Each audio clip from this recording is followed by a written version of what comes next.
पति, पत्नी और नौकरानी। शीतल और अभिमन्यु की शादी को 5 साल हो चुके थे, लेकिन अभी तक उनका कोई बच्चा नहीं हुआ था।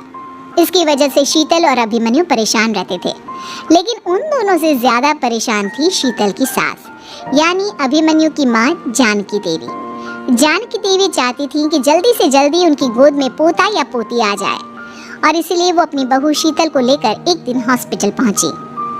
डॉक्टर मैडम, जरा ठीक से चेक करके बताइए ना, कई बड़े बड़े डॉक्टर को दिखाया है, लेकिन मेरी बहू माँ ही नहीं बन पाती। मैंने शीतल को बहुत अच्छे से चेकअप किया है।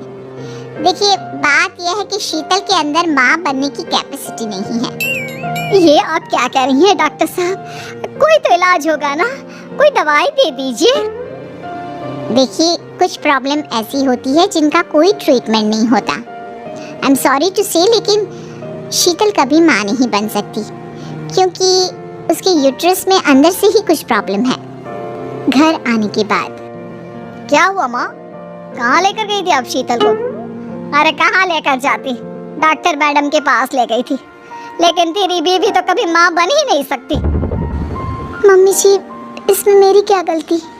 अगर अंदर से कोई प्रॉब्लम है तो उसमें मैं भी कुछ नहीं कर सकती। जानती हूँ, ये बात डॉक्टर के मुंह से सुन चुकी हूँ। अब दोबारा मेरे सामने इस बात का गाना मत गा। अरे माँ, परेशान होने की जरूरत नहीं है, हम सोचते हैं ना कुछ। अरे क्या सोचेगा तू? जब डॉक्टर कह चुका है कि तेरी बीवी माँ नहीं बन सकती, तो बता क्या सोचेगा तू? कहाँ से लाएगा बच्चा? माँ, ये तो मैं भी नहीं जानता। अभिमन्यु, क्यों ना हम अनाथ आश्रम से एक बच्चा गोद ले आए? क्या फर्क पड़ता है बच्चा हमारा हो या गोद लिया हुआ? हाँ, ये बड़ी बातें बनाने वाली, क्या फर्क पड़ता है? अरे क्यों फर्क नहीं पड़ता? मुझे इस वंश को आगे बढ़ाने के लिए मेरे बेटे का खून चाहिए, किसी दूसरे का नहीं। लेकिन माँ, आप जानती हैं कि ये अब पॉसिबल नहीं है। मैं कुछ नहीं जानती। मैं किसी पराये की औलाद को इस घर में अपना पोता या पोती बन के बढ़ता हुआ नहीं देख सकती। मेरा वंश मेरे बेटे के खून से ही आगे बढ़ेगा। लेकिन मम्मी जी, ऐसा कैसे हो पाएगा? आप अच्छी तरह जानती है ना, मेरा और अभिमन्यु का बच्चा नहीं हो सकता। तो मैं अपने बेटे की दूसरी शादी करवाऊंगी, और अपनी दूसरी बीवी से ये मुझे बच्चा पैदा करके देगा। ये आप क्या कह रही हैं माँ? मैं किसी और से शादी नहीं करने वाला। मेरे रहते हुए आप अभिमन्यु की शादी किसी और से करवाएंगी मम्मी जी? आप ऐसा कैसे कर सकती हैं? तो बस देखती जा बहू, मैं ऐसा कैसे कर सकती हूँ। कुछ दिनों के बाद, अभिमन्यु, मैंने तेरे लिए लड़की ढूंढ ली है।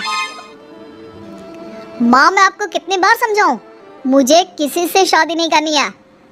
पहले मेरी बात सुन।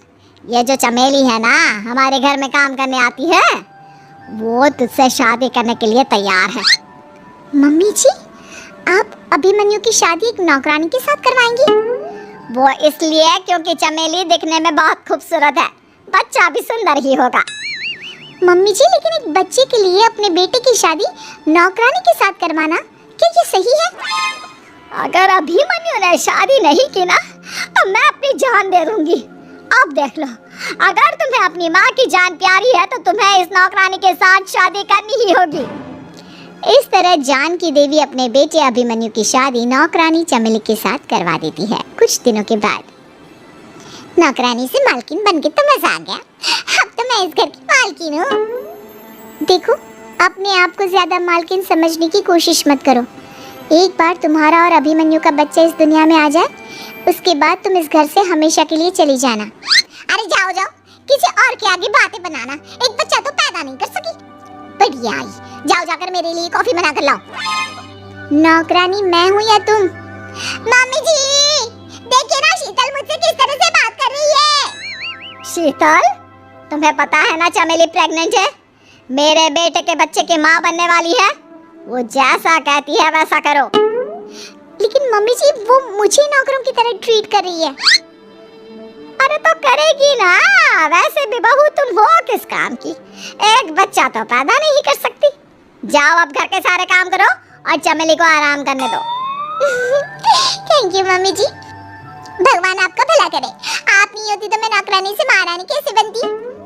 देखो, तुम्हें जो चाहिए सब मिलेगा, खूब खाओ पियो, मजे की जिंदगी जियो, लेकिन बस मुझे एक बच्चा पैदा करके दे दो।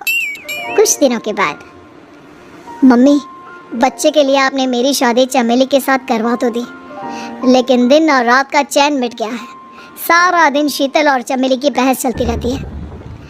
अब शीतल को इस घर में रखने से क्या होगा?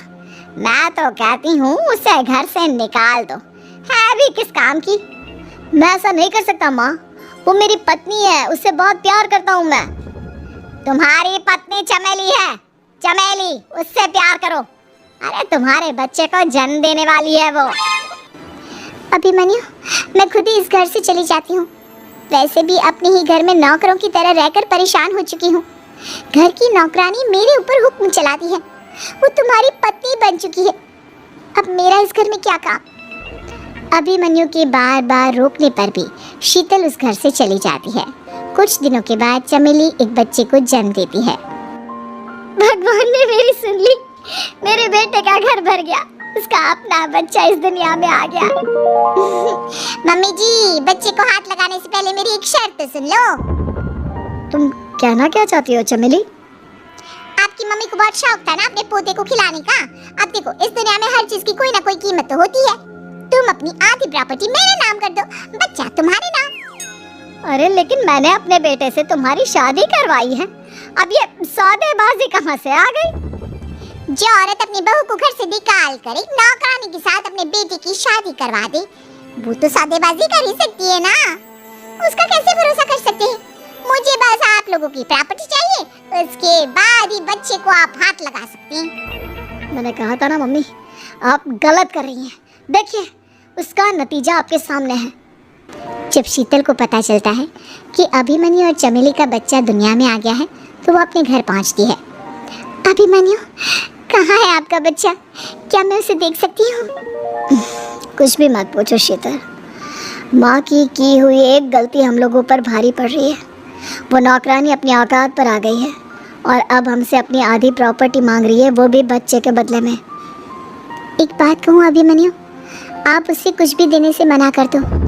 अरे कैसी बात कर रही हो?